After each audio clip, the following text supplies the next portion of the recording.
Hello friends, welcome to the nursing notes YouTube channel. आज हम part 2 पढ़ने वाले हैं, जो थायराइड से रिलेटेड हम ड्रग्स के बारे में स्टडी कर रहे हैं। ठीक है, तो आज हमारा सेकंड ड्रग होने वाला है थायराइड सप्रेसेंट। ठीक है, सप्रेसेंट मतलब थायराइड को सप्रेस करने वाला।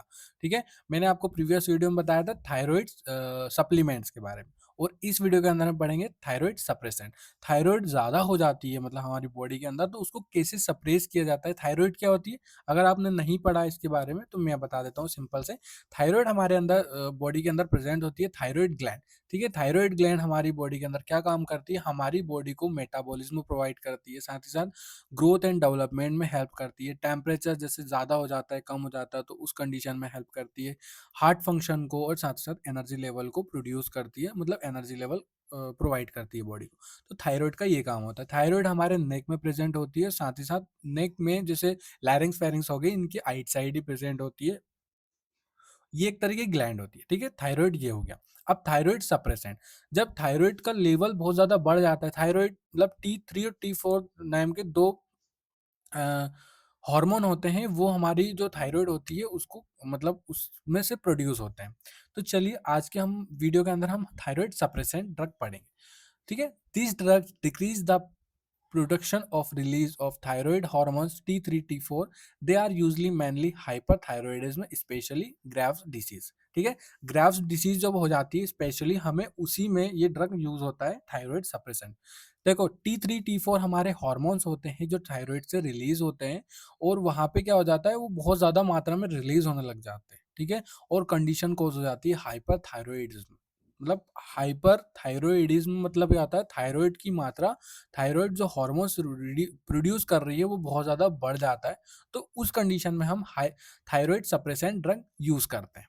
ठीक है, यूज इन हाइपरथायरॉइडिज्म, थायरोक्टोसिटी और ग्रेव्स डिसीज। ठीक है, चलिए आगे बढ़ते हैं। तो सबसे पहले हम क्लासिफिकेशन की बात करते हैं। थायराइड सप्रेसेंट ड्रग्स कौन कौन से क्लासिफिकेशन के अंदर आते हैं। तो सबसे पहला जो है वो है थियो एमाइड्स। ठीक है, anti thyroid drug, anti thyroid drug, जिसमें पीटीयू और एमएमआई आता है। पीटीयू मतलब प्रोफाइल थियो यूरासिल, और एमएमआई मतलब मेथिमाजोल। आयोडीन कंपाउंड्स जैसे Lugol's iodine, potassium iodine, radioactive iodine, जिसको I131 भी बोलते हैं। बीटा ब्लॉकर्स भी इसके अंदर आते हैं, जैसे propranolol for controlling symptoms, symptoms को कंट्रोल करने के लिए। Corticosteroids use in thyroid storms. ये सारे जो होते हैं वो क्लासिफिकेशन होते हैं थायराइड सप्रेसेंट ड्रग्स के। देन हम बात करेंगे मैकेनिज्म, हमारी बॉडी के अंदर कैसे कैसे काम करता है, कौन कौन से drug, thioamide, iodine compound, beta blockers और कॉर्टिकोस्टेरॉइड्स। तो सबसे पहले जो आ जाता है वो थियोमाइड होता है, जिसको पीटीयू और मेथिमाजोल भी बोलते हैं। ये जो पीटीयू और एमएमआई जो ड्रग है वो, तो ये हमारी बॉडी के अंदर क्या कर देते हैं, जो थायराइड हार्मोन्स होते हैं उनका सिंथेसिस जो हो रहा है उसको ब्लॉक कर देंगे। थायराइड हार्मोन्स कौन से T3 और T4, जिसकी वजह से जैसे ब्लॉक कर दिया थायराइड हार्मोन सिंथेसिस को, तो क्या होगा, इनिबिट हो जाएगा conversion of T4 to T3, T4 से T3 में कन्वर्शन जो हो रहा है उसको स्टॉप करने का काम कर देते हैं, मतलब इनिबिट हो जाएगा, वो रिड्यूस हो जाएगा, जिसकी वजह से reduce hormone produce in the gland. Gland जो है थायराइड ग्लैंड होती है, उसमें रिड्यूस हार्मोन का जो प्रोडक्शन हो रहा है वो रिड्यूस हो जाता है। ऐसे काम करती है थियोमाइड्स ड्रग। अब आता है iodine compounds. Iodine compounds high dosage block thyroid hormone release. Thyroid hormone जो रिलीज हो रहे हैं उनको, जो हाई डोज हो रहा है उसको ब्लॉक कर देगी, मतलब हाई अमाउंट में T3 T4 जो बन रहा है, जिनका सिंथेसिस हो रहा है उसको ब्लॉक कर देगा, जिसके कारण क्या होता है, shrink the gland before surgery. Surgery से पहले वो ग्लैंड श्रिंक हो जाती है। Radio active iodine destroy thyroid tissues. ठीक है, रेडियो एक्टिव आयोडीन जो होते हैं वो कर देते हैं, डिस्ट्रॉय कर देते हैं थायराइड टिश्यूज को। तो ऐसे आयोडीन कंपाउंड्स काम करते हैं। अब आते हैं beta blockers, do not reduce hormones. ये जो होते हैं बीटा ब्लॉकर्स वो हार्मोन को रिड्यूस नहीं करते, लेकिन जो सिम्टम्स होते हैं उनको रिड्यूस करते हैं। जैसे हमारी बॉडी का जो हार्ट रेट हो गया, मैंने आपको बताया था ना स्टार्टिंग में, ये हमारे मेटाबॉलिज्म, ग्रोथ एंड डेवलपमेंट, साथ ही साथ temperature, heart function and energy level को मतलब कंट्रोल करने का काम करता है। तो ऐसे ही क्या कर देगा, ट्रेकिकार्डिया जो हो जाएगा, मतलब ये जो सिम्टम्स होते हैं तो ट्रेकिकार्डिया हो रहा है तो उस कंडीशन में कंट्रोल करने का काम करता है। ट्रीमर्स अगर हो रही है या एंजाइटी हो रही है या स्वेटिंग हो रही है बॉडी के अंदर, तो उस कंडीशन में बीटा ब्लॉकर्स जो ड्रग होते हैं वो कंट्रोल करते हैं सिम्टम्स को। ठीक है, तो मेनली जो ड्रग है हमारा वो यही है, थियोनामाइड जो ड्रग है वो, जिसको पीटीयू और मेथियोमेजोल जो ड्रग है वो आयोडीन कंपाउंड्स, ये दोनों मेन ड्रग है, बीटा ब्लॉकर से सिम्टम्स को कम करते हैं। देन आता है इंडिकेशंस। इंडिकेशंस कब कब हम इस थायराइड सप्रेसेंट ड्रग को यूज कर सकते हैं, तो ग्रेव्स डिसीज अगर हो रही है तो यूज कर सकते हैं। थायराइड स्टॉर्म अगर हो रहा है तो उस कंडीशन में भी हम यूज कर सकते हैं।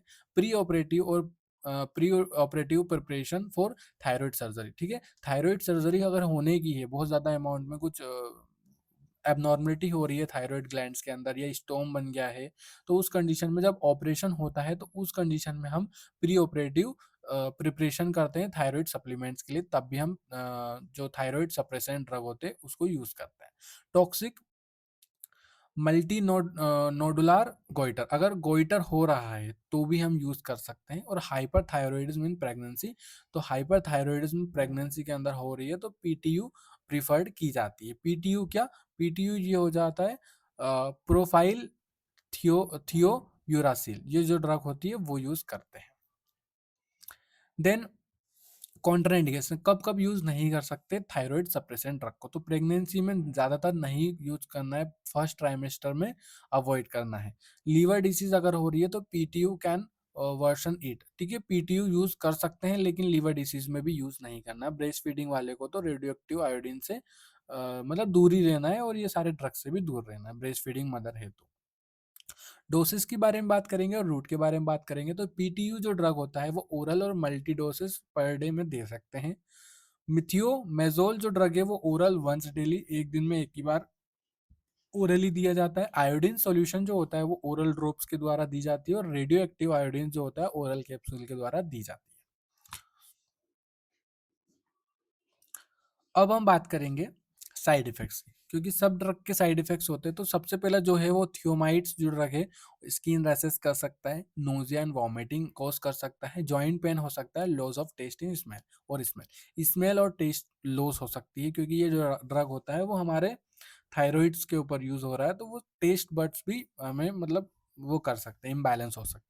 आयोडीन कंपाउंड्स जो होते हैं वो मेटालिक टेस्ट आ सकता है हमें, जैसे हम कुछ भी खाएंगे तो मेटालिक टेस्ट आएगा, या फिर हम ड्रग भी खाते हैं या कुछ भी ऐसा खाएंगे तो मेटालिक टेस्ट आएगा।